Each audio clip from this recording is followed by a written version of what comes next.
우리 있을지어다 한번 3번 선포하겠습니다. 시작. 있을지어다 그대로 되니라. 하나님 보시기에 좋았더라. 있을지어다 그대로 되니라. 하나님 보시기에 좋았더라. 있을지어다 그대로 되니라. 하나님 보시기에 좋았더라. 잘 됩니다. 잘 됩니다. 더 잘 됩니다. 갈수록 더 잘 됩니다. 잘 됩니다. 더 잘 됩니다. 갈수록 더 잘 됩니다. 잘 됩니다. 더 잘 됩니다. 갈수록 더 잘 됩니다. 우리의 삶이 평안할지어다. 우리의 마음과 생각이 평안할지어다. 우리의 일터가 평안할지어다. 우리의 학업의 현장이 평안할지어다. 우리의 가정이 평안할지어다. 우리가 만나는 모든 사람들이 평안할지어다. 우리가 가는 곳마다 평안할지어다. 우리 앞으로 만날 미래의 배우자가 평안할지어다. 우리를 통해 세우실 믿음의 가정이 평안할지어다. 평안 선포한 그대로 하나님이 역사하실 줄 믿습니다. 아멘. 말씀 보겠습니다. 누가복음 8장 4절. 오늘 인내로 결실하는 자라는 제목으로 말씀을 나누겠습니다.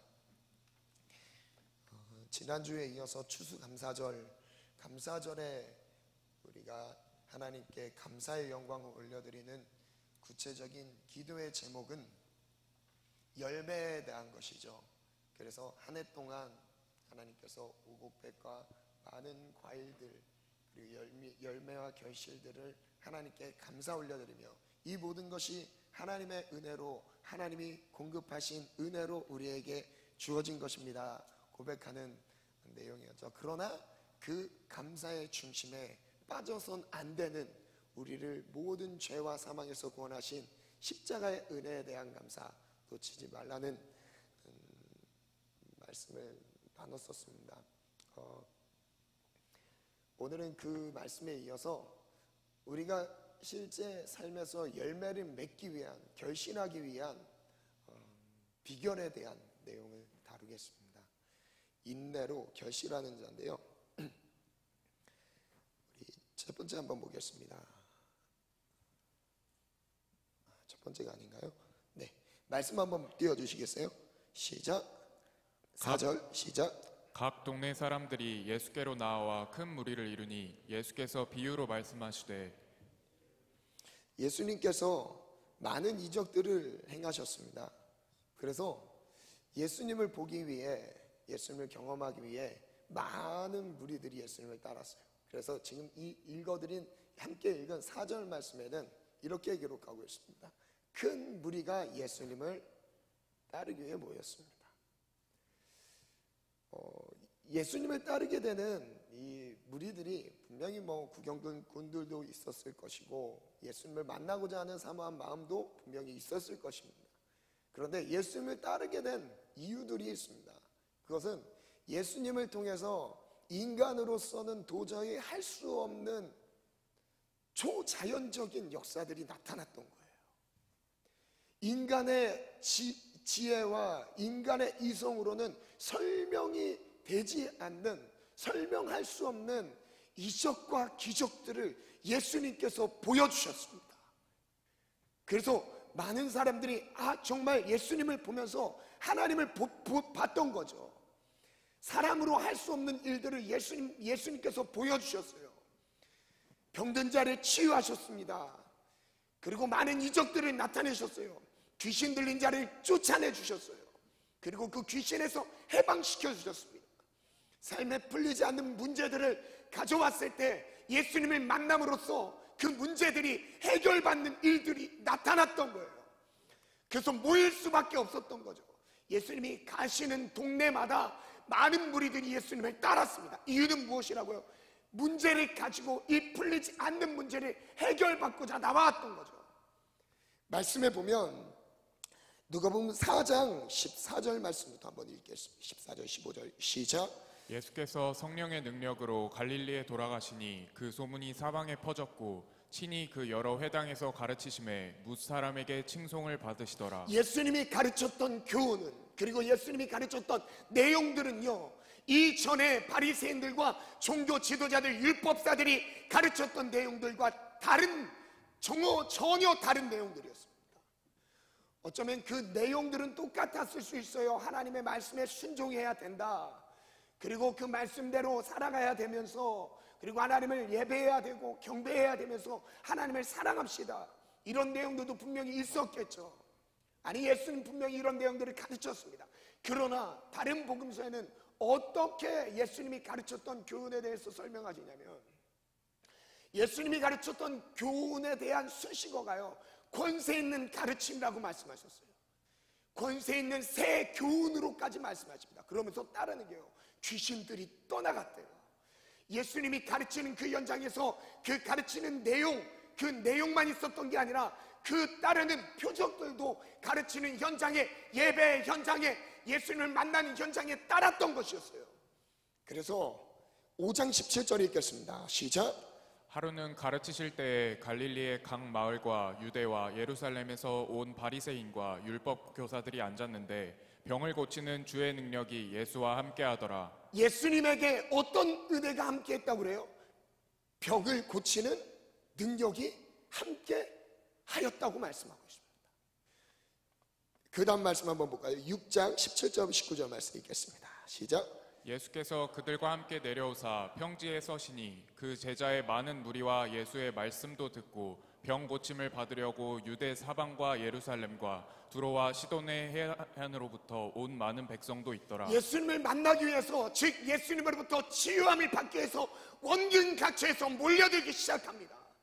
선택받은 유대인이든 이방인이든 할 것 없이 예수님이 가시는 동선에 따라서 많은 사람들이 모여들게 됐어요. 왜요? 풀리지 않는 문제들 때문에요. 치유받지 못했던 병, 그 병든 자들을 예수님이 치유하시기 시작하셔요. 그래서 그 다음 절에 읽겠습니다. 시작.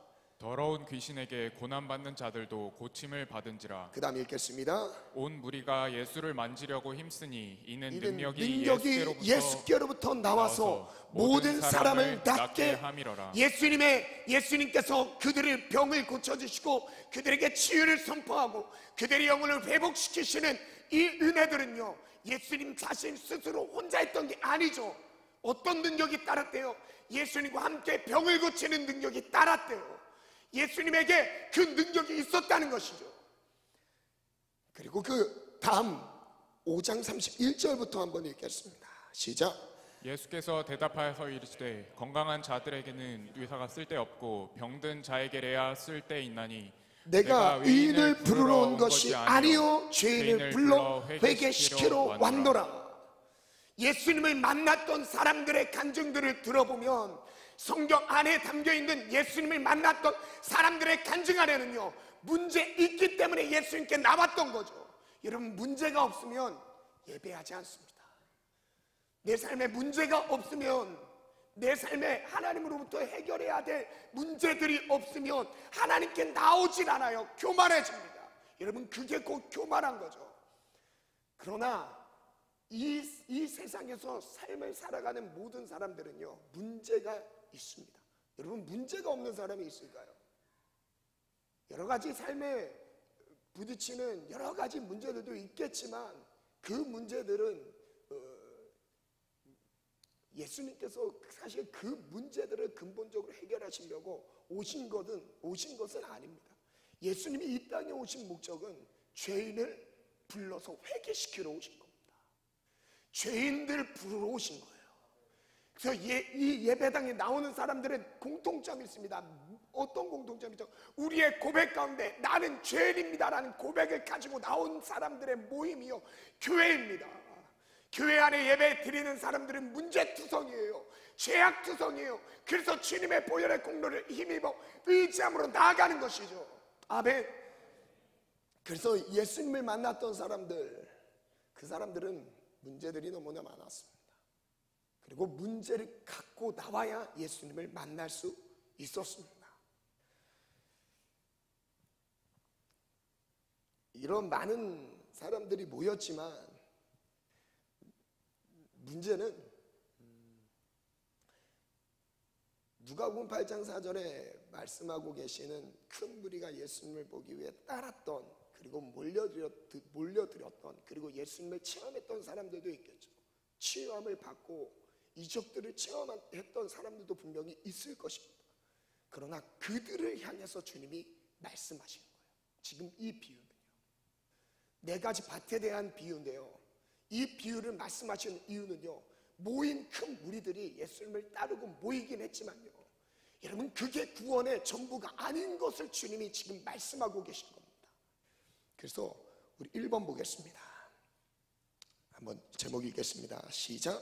귀 있는 자는 들을지어다. 네, 귀 있는 자는 들을지어다. 말씀 읽겠습니다. 시작. 제자들이 이 비유의 뜻을 물으니 이르시되 하나님 나라의 비밀을 아는 것이 너희에게는 허락되었으나 다른 사람에게는 비유로 하나니. 예수님께서 지금 이 네 가지 비유를요, 누구에게 말씀하셨냐면 모여든 큰 무리를 향해서 네 가지 비유를 말씀하셨던 거예요.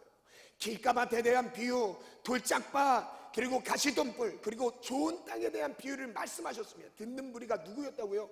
예수님을 만나기 위해, 보기 위해서 몰려들었던 큰 무리였습니다. 어쩌면 그들은 예수님을 체험했어요. 그리고 그들은 예수님이 능력 있는 분인 것을 경험한 사람들이었습니다. 근데 그들에게 이 가르침을 하고 계신 거예요. 무슨 가르침이라고요? 하늘나라에 대한 비밀을 말씀하고 계신 겁니다. 그 다음 한번 말씀 볼까요? 한번 읽겠습니다. 지금 띄워주시겠어요? 글 좀 띄워주시겠어요? 시작.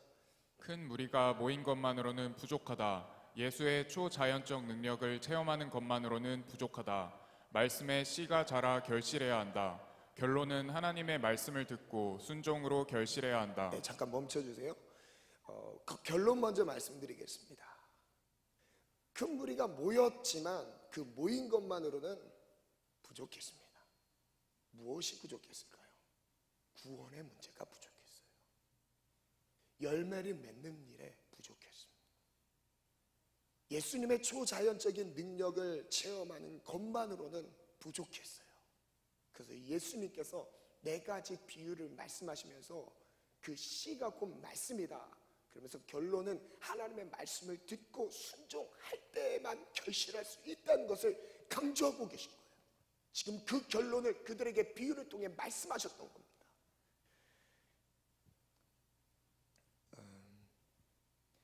말씀 요한복음 넘어가서요, 요한복음 14장 말씀으로 넘어가겠습니다. 14장 15절 말씀 한번 띄워주시겠어요? 하나님 말씀을 지킨다는 것 한번 읽겠습니다. 시작. 너희가 나를 사랑하면 나의 계명을 지키리라. 잘 보세요. 하나님을 우리가 사랑하면 마땅히, 아니 지키려고 해서 지켜주는 것이 아니라 우리가 예수님을 사랑하고 하나님을 사랑하면 하나님이 하신 말씀을 그대로 순종하게 되어 있는 것이죠. 그죠? 그리고 그 다음에 한 말씀 볼까요? 21절부터 24절입니다. 시작. 나의 계명을 지키는 자라야 나를 사랑하는 자니. 저를 따라 선포합니다. 예수님의 계명을 지키는 자라야 예수님을 사랑하는 자입니다. 예수님을 사랑하는 자입니다. 분명히 말씀하고 있죠. 나의 계명을 지키는 자라야 나를 사랑하는 자니 나를 사랑하는 자는 내 아버지께 사랑을 받을 것이요 나도 그를 사랑하여 그에게 나를 나타내리라. 쭉 이어서 가겠습니다. 시작. 가룟인 아닌 유다가 이르되 주여 어찌하여 자기를 우리에게는 나타내시고 세상에는 아니하려 하시나이까. 24절까지 갈게요. 예수께서 대답하여 이르시되 사람이 나를 사랑하면 내 말을 지키니니 내 아버지께서 그를 사랑하실 것이요 우리가 그에게 가서 거처와 그와 나를 사랑하지 아니하는 자는 내 말을 지키지 아니하나니 너희가 듣는 말은 내 말이 아니요 나를 보내신 아버지의 말씀이니라. 마지막 절 띄워주시 24절에 보면 예수님을 사랑하지 않는 자는 예수님이 하신 말씀을 지키지 않습니다. 여러분, 종교적인 습관에 의해서 예배는 드릴 수 있어도요, 내 삶에서 하나님의 말씀에 순종하는 삶은 없을 수 있습니다. 내가 정말 예수님을 사랑하고 하나님을 사랑하면요, 주님이 하신 그 말씀을 열매로 지켜 순종하는 것이 열매로 나타나는 것이죠. 지금 이 복음서에만 다루는 말씀이 아니라 신명기에도 여호와 하나님을 사랑하라가 말씀에 대한 순종을 요구하시면서 하나님을 사랑하라, 마음을 다해 사랑하라, 뜻을 다해 사랑하라, 힘을 다해 사랑하라. 여러분, 이 말씀을 하시면서 하나님 직접 그 말씀을 하시면서 우리에게 순종을 요구하셨어요. 너희가 만약 하나님을 사랑한다면 내 말을 지킨대요. 그리고 나도 그를 사랑해서 그에게 나를 나타내어 주신대요. 예수님을 만날 수 있다는 거죠. 요한일서 2장 3절부터 읽겠습니다. 시작. 우리가 그의 계명을 지키면 이로써 우리가 그를 아는 줄로 알 것이요 그를 아노라 하고 그의 계명을 지키지 아니하는 자는 거짓말하는 자요 진리가 그 속에 있지 아니하되. 이렇게 말씀하시죠. 4절에 보면 우리가 그를 아노라, 하나님을 안다, 예수님을 안다고 말하는데 그의 말씀, 계명대로 살지 않는 사람은요 거짓말하는 자래요. 입으로는 예수님을 안다고 말할 수도 있어요, 믿는다고 말할 수 있어요. 그러나 온몸으로 거짓말하고 있다는 것을 것이라고 말씀하고 계신 거예요. 그러면서 진리가 그 속에 있지 않다고 말씀하십니다. 5절 있게 읽을까요? 시작. 누구든지 그의 말씀을 지키는 자는 하나님의 사랑이 참으로 그 속에서 온전하게 되었나니 이로써 우리가 그의 안에 있는 줄을 아노라. 그의 안에 산다고 하는 자는 그가 행하시는 대로 자기도 행할지니라. 내가 하나님 안에 있다는 것을 여러분 가늠할 수 있는 기준은 내가 말씀에 근거해서 말씀에 순종하는 마음으로 살아가고 있는지입니다. 여러분, 우리 인간적으로 많은 기준들을 제시할 수 있어요. 공예배를 드리는 것, 예배 시간을 지키는 것, 기도의 시간을 하나님 앞에 드리는 것, 헌금 정해진 예물을 하나님께 헌신하면서 드리는 것, 여러분 그것도 하나님을 예배하는 분명한 하나님이 받으시는 예배가 될 수 있겠죠.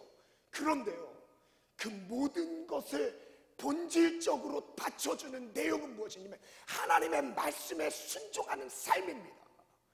내가 하나님 말씀 안에 있다는 그 근거는요 내가 말씀대로 순종하는 삶으로 보여주는 거예요. 그렇지 않는 자는 결국 거짓말하는 자라고 말씀하십니다. 이제 본격적으로 이 4가지 밭에 대한 비유를 한번 살펴보겠습니다. 두 번째 한번 제목 가겠습니다. 시작. 길가 불순종으로 마귀에게 빼앗긴 말씀의 씨. 이번에 누가복음에 나온 4가지 밭에 대한 묵상을 하면서 좀 새로 발견하게 된, 새로 깨닫게 해주신 하나님의 은혜들이 몇 가지 있었습니다. 그 중에 한 가지가 길가밭에 대한 비유의 내용인데 8장 5절 말씀에 보면 이렇게 나옵니다.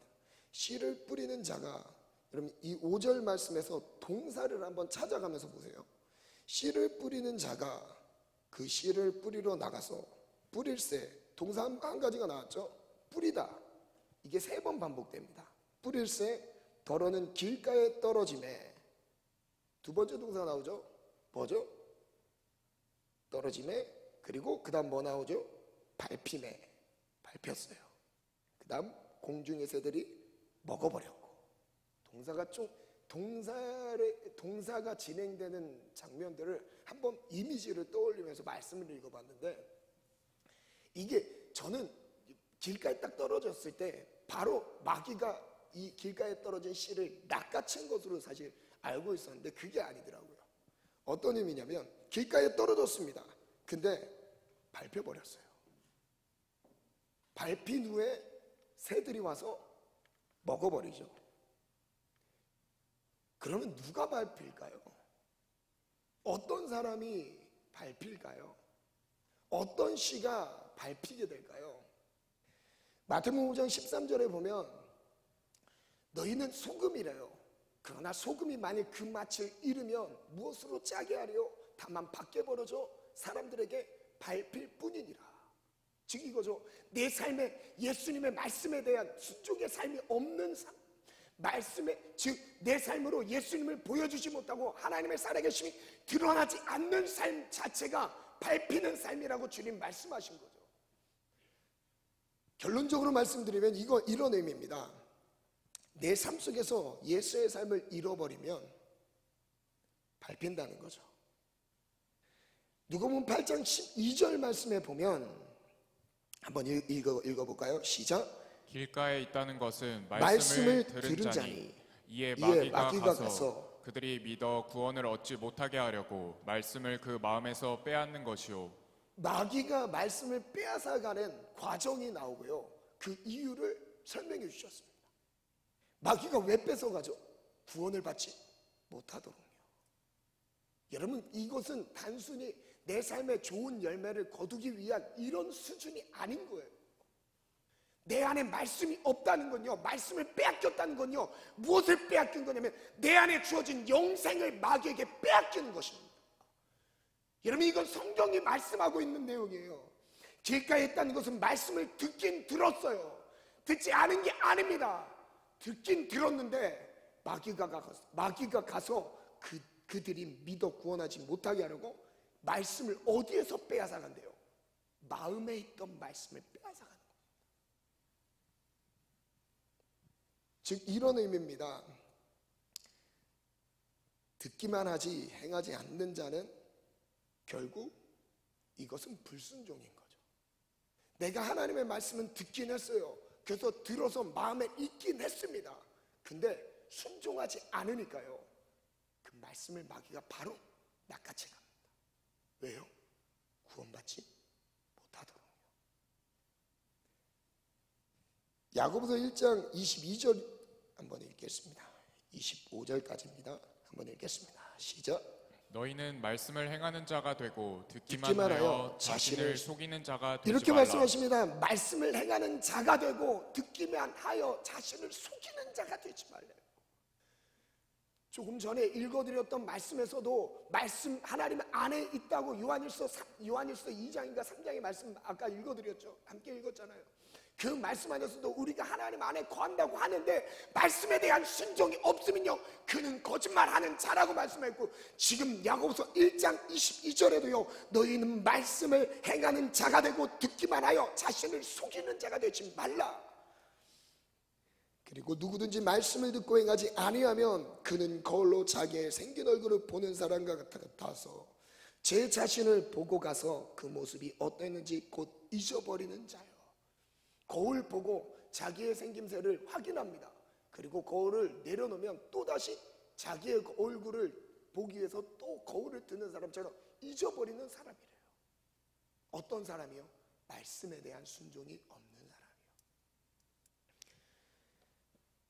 25절 한번 읽겠습니다.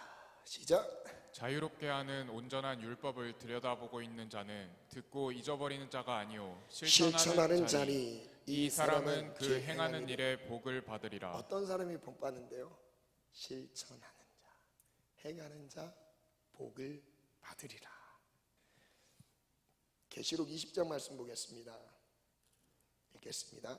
시작. 또 내가 보니 죽은 자들이 큰 자나 작은 자나 그 보좌 앞에 서 있는데 책들이 펴 있고 또 다른 책이 퍼졌으니 곧 생명책이라. 죽은 자들이 자기 행위를 따라 책들에 기록된 대로 심판을 우리의 받으니. 심판의 기준은 무엇일까요?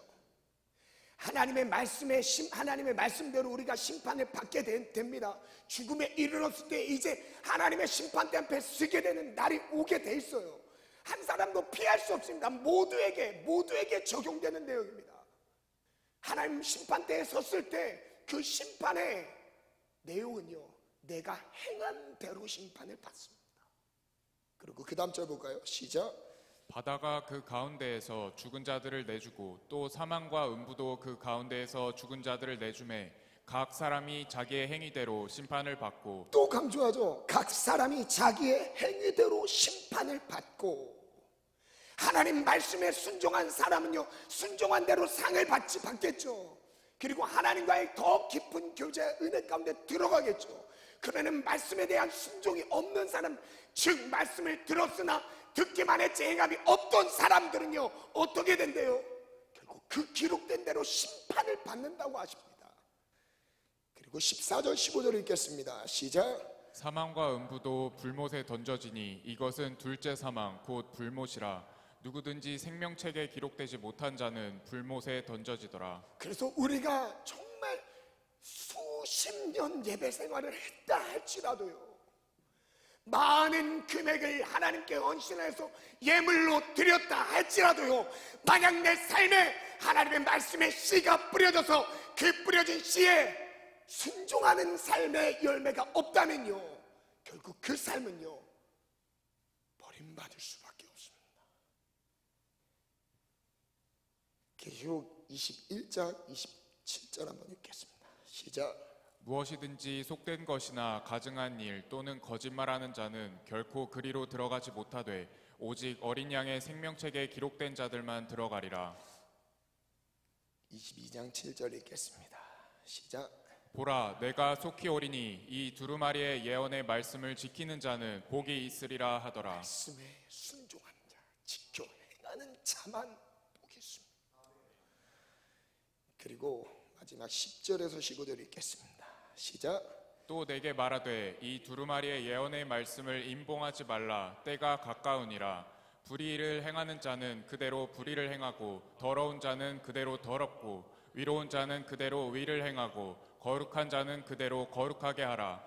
보라, 내가 속히 오리니 내가 줄 상이 내게 있어 각 사람에게 그가 행한 대로 갚아주리라. 행한 대로 우리에게 갚아주신대요. 여러분, 그래서 행위 우리의 행위로 하나님께 영광 돌릴 수 있는 기회는요, 우리에게 호흡이 있는 동안만입니다.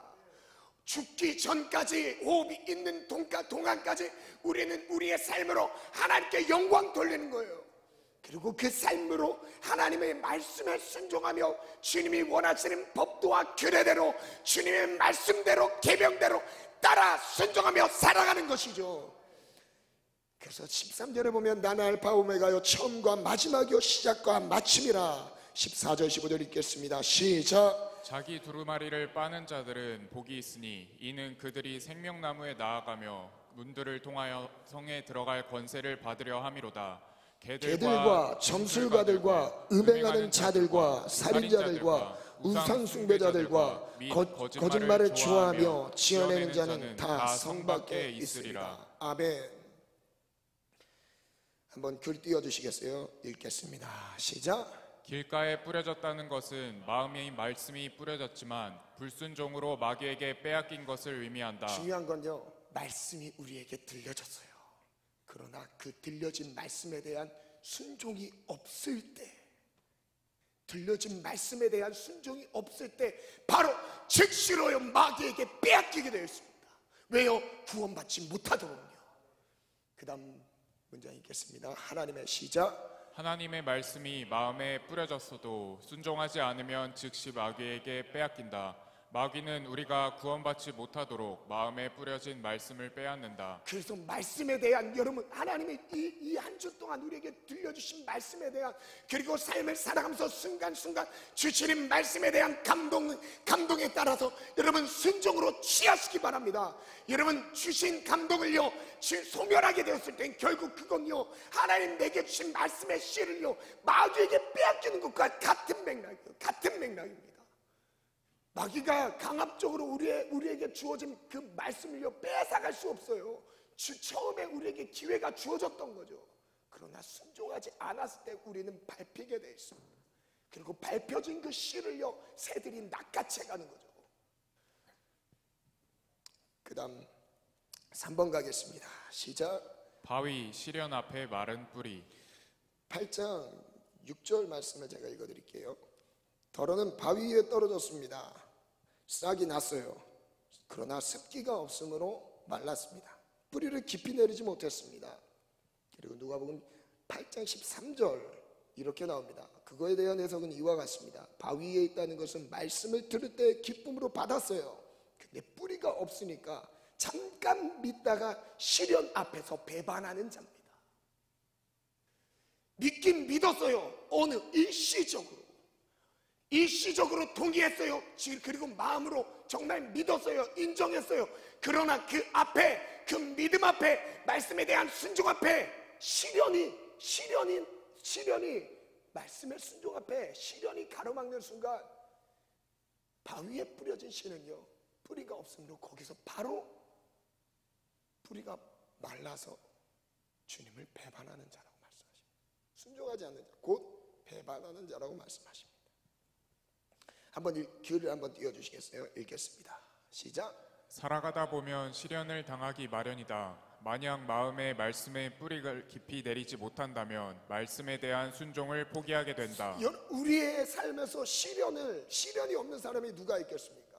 마귀가 우리에게 주는 시험들 없는 사람이 누가 있겠어요? 모두가 주기적으로 마귀가 접근해오는 시험의 문제들이 있어요. 그러나 그 시험 앞에 섰을 때 바위에 떨어진 그 씨는요, 뿌리가 없어서 말라버립니다. 그 다음 글 한번 쭉 읽어볼까요? 다시 한번 읽겠습니다. 시작. 살아가다 보면 시련을 당하기 마련이다. 만약 마음에 말씀의 뿌리를 깊이 내리지 못한다면 말씀에 대한 순종을 포기하게 된다. 이것을 하나님에 대한 배반이라고 한다. 말씀에 지금 13절 말씀에 분명히 말하죠. 시련을 당할 때에 배반하는 자요. 시험 때문에 순종하지 못하는 그 자체가 주님을 배신하고 배반하는 거예요. 배교하는 겁니다. 단순히 교회를 떠나는 그 수준을 말씀드리는 게 아니에요. 교회 안에 예배는 드리고 있어도요, 주님 말씀에 순종하지, 시련 앞에서 순종하지 못하는 삶을 산다는 그 자체가 주님을 배신하는 거란 말씀하십니다.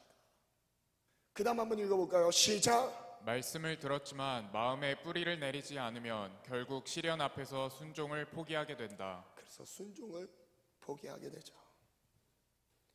그리고 4번 가겠습니다. 시작. 가시떨기 결실 없는 성장. 가시떨기를 묵상하면서 좀 더 큰 은혜를 받았습니다. 그래서 제 삶에도 한번 더 적용해 봤어요. 누가복음 8장 7절인데요. 덜어는 가시떨기 속에 떨어졌어요. 가시가 함께 자라서 기운을 막았고, 떨어져서 그 뿌리가 내리기까지는 했습니다. 그리고 자라납니다. 그런데 뭐가 함께 같이 자라죠? 가시도 함께 자라나는 거예요. 8장 14절에는 이렇게 설명하죠. 가시떨기에 떨어졌다는 것은 말씀을 들은 자이나 지내는 중 이생의 염려, 재물, 향락의 기운이 막혀 온전히 결실하지 못한 자요. 근데 원문을 보니까, 원어사전을 보니까 이 해석이 분명하지가 않았어요. 좀 더 정확하게 제가 번역을 해드리겠습니다. 가시떨기에 떨어진 자는 말씀을 들은 자이다. 첫 번째요, 말씀을 들은 자예요. 그런데 생활의 염려 때문에, 그리고 재산 때문에, 그리고 쾌락 때문에 자라다가 질식되었다. 그래서 결실로 이끌지 못한다. 온전한 결실을 이루지 못한, 어느 정도 결실을 이뤘다는 것으로 해석을 할 수 있는데 그런 의미가 아닙니다. 자라다가 질식된 거예요. 뭐 때문에? 세 가지 이유 때문입니다. 첫 번째가 이생의 염려예요. 삶을 살아가기 위한 여러 가지 염려들 때문에 자라다가 내 말씀이 내 안에서 자라고 있습니다. 중요한 건 내 안에 말씀이 자라고 있는데도 또 다시 말씀과 함께 뭐가 자란다고요? 가시가 자랐는데 그 가시를 세 가지로 설명했어요. 삶에 대한 염려도 같이 자라고 있었던 거예요. 그리고 또 뭐가 자라죠? 무엇이 자라죠? 재산에 대한, 돈에 대한 욕심, 물욕이 함께 자라고 있었던 거예요. 그리고 또 무엇이 자라죠? 육체적인 쾌락이 함께 자라고 있던 거예요. 여러분, 그래서요, 글을 한번 읽어보시겠어요? 글 한번 띄워주세요. 시작. 말씀을 들음으로 믿음의 성장을 본 것 같지만 결실이 없다고 느껴진다면 말씀과 함께 다른 것이 자랐다는 것으로 진단할 수 있다. 여러분, 내가 말씀을 봐요. 그리고 말씀을 좀 더 가까이 하면서 묵상은 했습니다.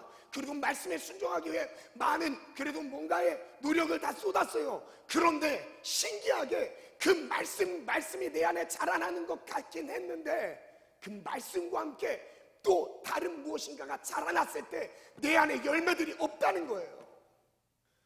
내 안에 열매가 없는 이유는요, 말씀을 보는 것도 중요하지만, 말씀을 순종하는 것도 중요하지만요, 그 안에 제거해야 될 가시들이 있는데 그 제거해야 될 가시들을 제거하지 않았을 때 문제가 나타나는 거예요. 그래서 노란 글씨부터 다시 또 읽어볼게요. 시작. 말씀을 들음으로 마음에 말씀이 자랐지만 삶의 염려와 재물의 욕심 그리고 육체적 쾌락이 함께 자랐다면 말씀의 결실을 볼 수 없다.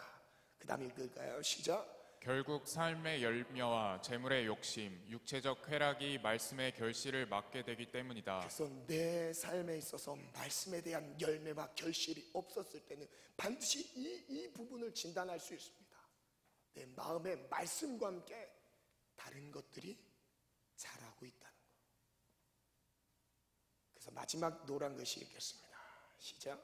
이것을 결실이 없는 성장이라고 한다. 결실이 없이 성장하는 것. 어쩌면 이게 우리의 모습이 아닐까요?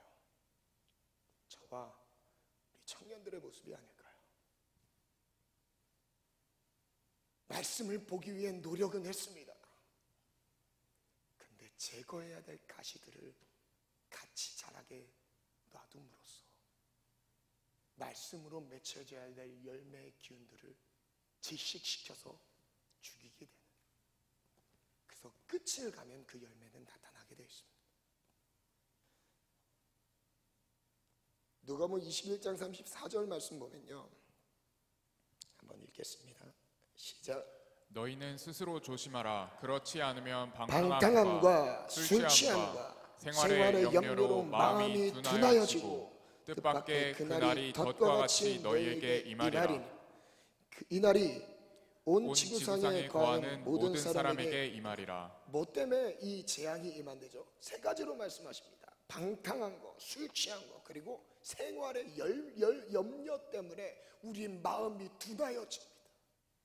하나님으로부터 하나님이 주시는 말씀을 듣고 사랑하고 움직여야 돼. 그렇게 영적인 감각들이 열려져 있어야 되는데, 생활의 염려, 방탕함, 술 취함, 그 내용들 때문에요, 하나님으로부터 오는 감각들, 하나님으로 오는 사인들과 말씀, 그리고 감동들에 대한 반응을 할 수 없도록 마비되어 있는 상태인 거예요. 이 마지막 때의 사람들에 대해서 이렇게 말씀하셨던 거예요. 지구상에 거하는 모든 사람에게 하신 말씀이래요. 그리고 36절 다 같이 읽을까요? 시작. 이러므로 너희는 장차 올 모든 일을 능히 피하고 인자 앞에 서도록 항상 기도하며 깨어 있으라 하시니라. 그래서 기도하고 깨어 있지 않으면 말씀의 결실을 볼 수 없습니다. 마지막입니다. 우리 제목 읽겠습니다. 시작. 좋은 땅 인내로 결실하는 자. 좋은 땅은 무엇으로 결실할까요? 바로 인내로 결실합니다. 이 부분도 아주 큰 은혜를 받았습니다. 누가복음 8장 8절부터 보면, 더러는 좋은 땅에 떨어졌어요. 그래서 났습니다. 그래서 100배의 결실을 맺었습니다. 그리고 8장 15절에는 이렇게 설명합니다. 좋은 땅에서 열매를 맺게 된 은혜는요, 한번 읽어볼까요? 시작. 좋은 땅에 있다는 것은 착하고 좋은 마음으로 말씀을 듣고 지키어 인내로 결실하는 자니라. 세 가지를 말씀하세요. 첫 번째는 좋은 땅에 있다는 것은 착하고 좋은 마음, 우리의 마음밭이 착하고 좋은 마음이래요.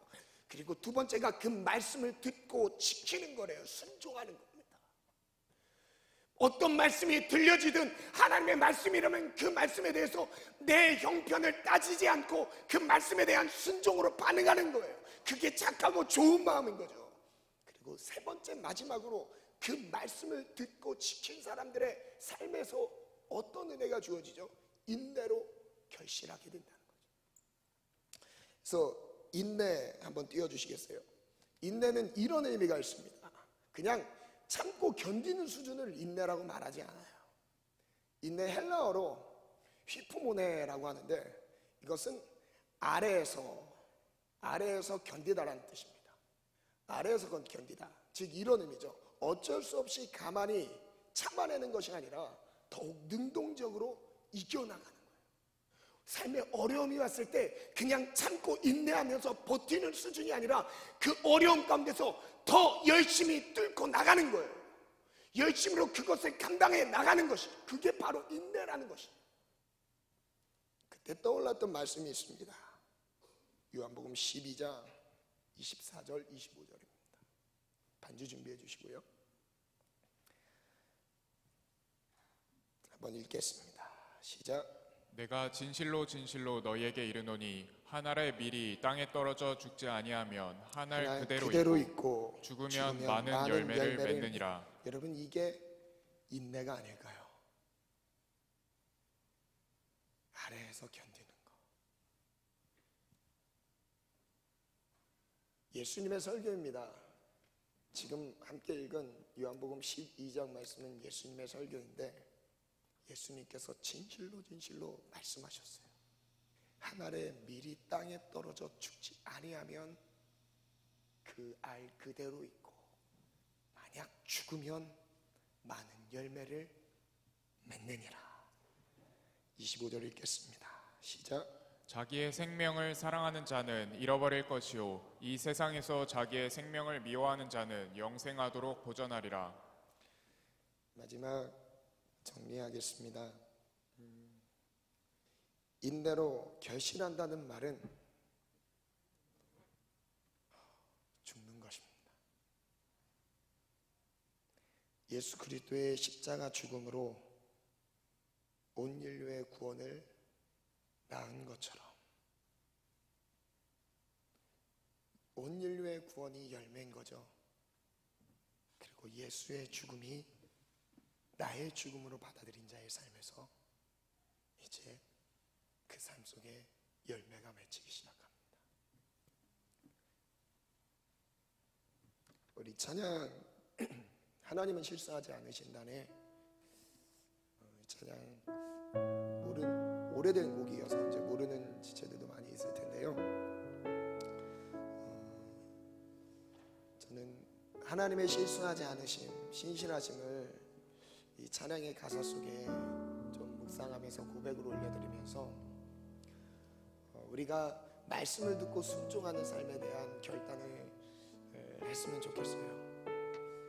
나는 어떤 밭인지 길가밭처럼 듣긴 들었지만 마음에 들려졌지만 순종하지 않았을 때 바로 밟혀져서 마귀에게 빼앗겼던 밭인지, 아니면 믿음의 삶을 결단하고 정말 믿음으로 나아갔지만 그 믿음 앞에 당면한 시련의 문제 앞에 고꾸라져서 주님을 배신하고 있던 밭은 아니었는지, 아니면 가시떨기 밭처럼 말씀에 대한 집중력도 있었고 말씀에 대한 열매를 보기 위해서 많은 시간들을 말씀 가운데 내 삶을 드리고 말씀을 보면서 자라나는 것 같았지만 열매가 없는 나의 삶을 진단하며 말씀과 또 다른 어떤 가시가 자라면서 그것이 삶의 염려든 육체적인 쾌락이든 또한 물질적인 욕심이든 이런 것들이 함께 자라서 말씀의 결실을, 하나님의 생명의 결실을 맺지 못했던 우리의 연약한 밭이었든지, 여러분 어떤 형태의 밭들이 여러분 우리 마음에 깔려 있는지 모르겠습니다. 그러나 오늘 하나님 말씀으로 다시 한번 내 마음의 밭을 기경하여 주시되 하나님 내 마음의 밭이 좋은 밭으로 바뀌기를 원합니다. 어떤 상황에서도 하나님의 신실하심을 인정하며 말씀에 대한 순종을 결단합니다. 주님, 우리의 마음을 받아 주옵소서. 우리 이 마음을 가지고 찬양을 하나님께 올려드리겠습니다. 하나님은 실수하지 않으신다니 내가 걷는 이 길이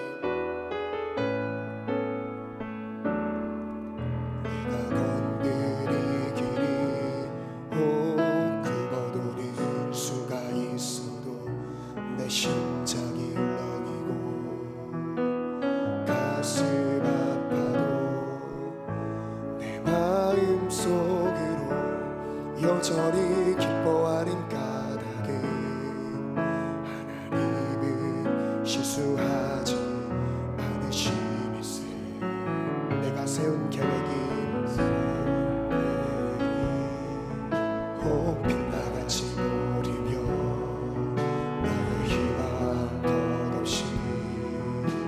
쓰러질 수 있지만 나 여전히 인도하시는 주님을 신뢰하는 까닭에 주께서 내가 가야 할 길을 잘 아시니 한번 고백합니다. 내가 걷는 이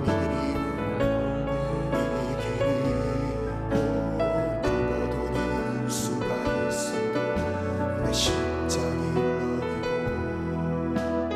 가슴 아파도 내 마음 속으로 여전히 기뻐하는 까닭은 하나님은 실수하지 않으시면서 내가 세운 계획이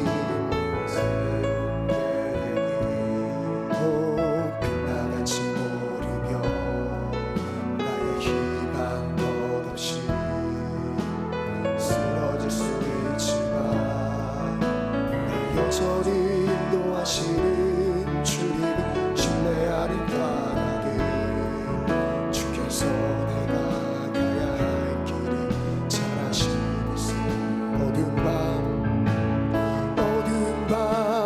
어둠이 깊어 날이 다시는 밝지 않은 것 같아 보여도 내 신앙 부여잡고 주님께 모든 것 맡기리니 하나님은 내가 믿으리세. 지금은 내가 볼 수 없는 건 너무 많아서 눈물이 가물가물 어른거려도 운명이 여우라 내 두려워 아니하니 만사를 주님께 내어 맡기니 차츰차츰 안개는 거치고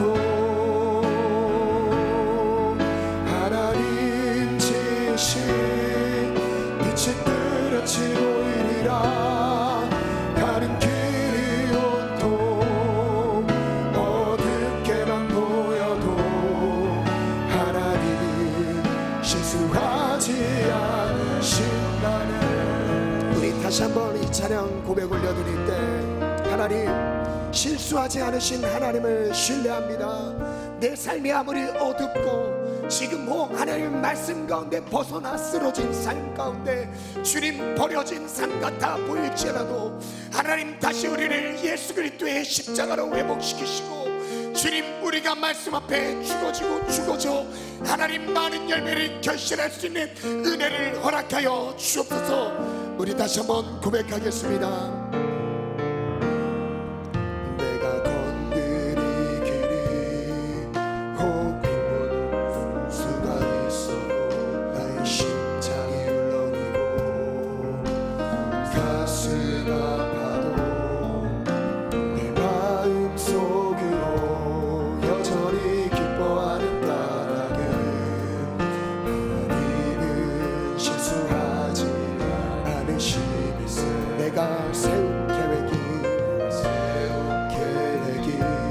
꼭 빛나같이 모르며 나의 희망 덧없이 쓰러질 수 있지만 나 여전히 인도하시는 주님을 신뢰하는 까닭은 주께서 내가 가야 할 길을 잘 아시. 우리 다시 한번 고백합니다. 내가 걷는 이 길이 혹 금어도는 수가 있어도 내 심장이 울렁이고 가슴 아파도 내 마음 속으로 여전히 기뻐하는 까닭은 하나님은 실수하지 않으시면서 내가 세운 계획이 빛나같이 보이며 나의 희망 덧없이 쓰러질 수 있지만 나 여전히 인도하시는 주님을 신뢰하는 까닭은 주께서 내가 가야 할 아멘. 어두운 밤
사는 주님께 내어받기를 차츰차츰 안 되는 것이고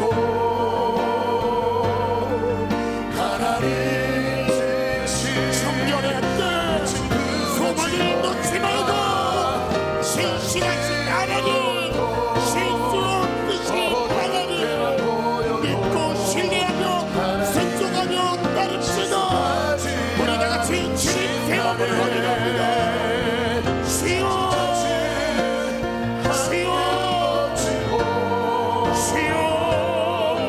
하나님 지으신 빛이 뚜렷이 보이리라. 가는 길이 없고 어둡게만 보여도 하나님은 하나님 우리의 삶을 실수하지 않으시고 가장 최선의 길로 나에게 가장 적합하고 나에게 가장 하나님 인도하십니다. 우리의 마음에 하나님이 향한 순종과 결단이 필요합니다. 하나님 우리 앞에 놓여져 있는 가지한 많은 문제 앞에 마음 약해지지 않고 순종으로 따라가게 주옵소서. 하나님 지으신 빛은 뚜렷이 보이리라. 가는 길이 없고 어둡게만 보여도 하나님은 실수하지 않으시다네. 차츰차츰 안 되는 것이고 하나님 지으신 빛이 뚜렷이 보이리라. 가는 길이 없고 어둡게만 보여도 하나님이 실수하지 않으신다네. 다시 한번 기도할 때 하나님 우리의 마음의 밭이 착하고 좋은 밭이 되게 도와주세요. 불쌍히 여겨주셔서 이전들을 기억지 않으신 하나님, 오늘 예수 그리스도의 보혈을 의지합니다. 하나님의 이 땅에 떨어져 죽지 아니하면 열매를 맺을 수 없습니다. 그리고 만약 죽는다면 많은 열매를 맺는다 약속하셨습니다. 인내로 결실하게 도와주옵소서. 인내로 순종함으로 결실하게 도와주옵소서. 인내하며 순종하겠습니다. 인내하며 말씀에 순종하겠습니다. 세상이 어떻게 돌아가든 상관없이 주님 말씀만 붙잡고 따라가겠습니다. 내 감정과 상관없이 하나님의 말씀만 붙잡고 따라가겠습니다. 주님 우리의 삶을 붙잡아 주옵소서. 죽어지게 도와주옵소서. 인내로 결실하게 도와주옵소서. 우리 다같이 주님 세 번 부르고 기도합니다. 주여 주여 주여.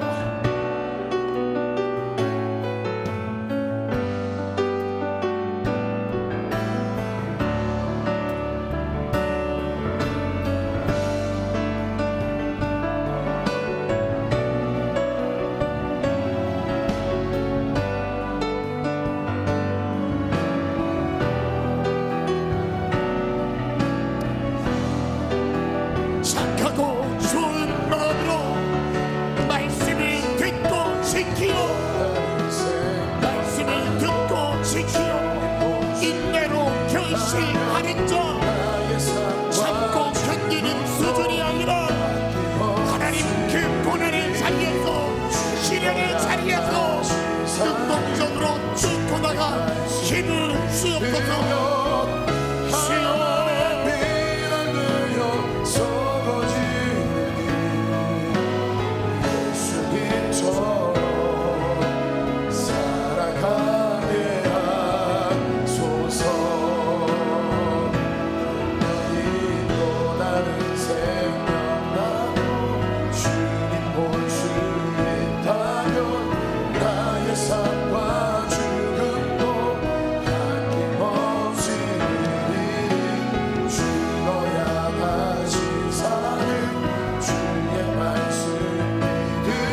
예수님 마음 내게 주옵소서.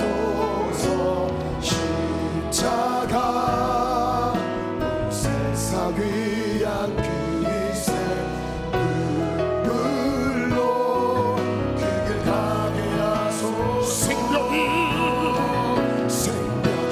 또 다른 생명 나고 주님 볼 수 있다면 나의 삶과 아낌없이 누리니 죽어야 다시 사는 주의 말씀 믿으며 하나님 비롯되어 썩어지니 예수님처럼 살아가게 하소서. 예수님 감사합니다. 길가의 밭 같았던 듣고도 순종하지 않아 마귀에게 모든 말씀을 빼앗겼던 지난 우리의 연약함을 회개합니다. 돌짝밭처럼 믿기로 결단하고 실제 믿음의 삶을 살아가고 있었으나 시련 앞에 고꾸라져 배반하고 배신했던 우리의 불신앙을 회개합니다. 가시떨기처럼 자라긴 자랐지만 내 안에 제거해야 될 가시들을 제거하지 못한 채 가시들도 함께 자라 삶의 염려와 물질의 욕심과 쾌락의 욕구들에 대한 것들도 함께 자랐었던 우리의 연약함을 회개합니다. 이 모든 세 가지의 밭은 열매를 절대 거둘 수 없습니다. 구원의 열매도 거둘 수 없습니다. 하나님 끝까지 싸워서 말씀대로만 순종할 수 있도록 도와주옵소서. 말씀대로만 가기로 결단한 모든 청년들의 삶 속에 하나님 은혜를 더하여 주옵소서. 우리의 결단이 한 주 동안 흔들리지 않도록 지켜주시되 말씀 안에 기뻐하며 말씀으로 살아가는 우리 모든 은혜의 삶이 될지어다. 감사드리며 예수님의 이름으로 기도합니다. 아멘.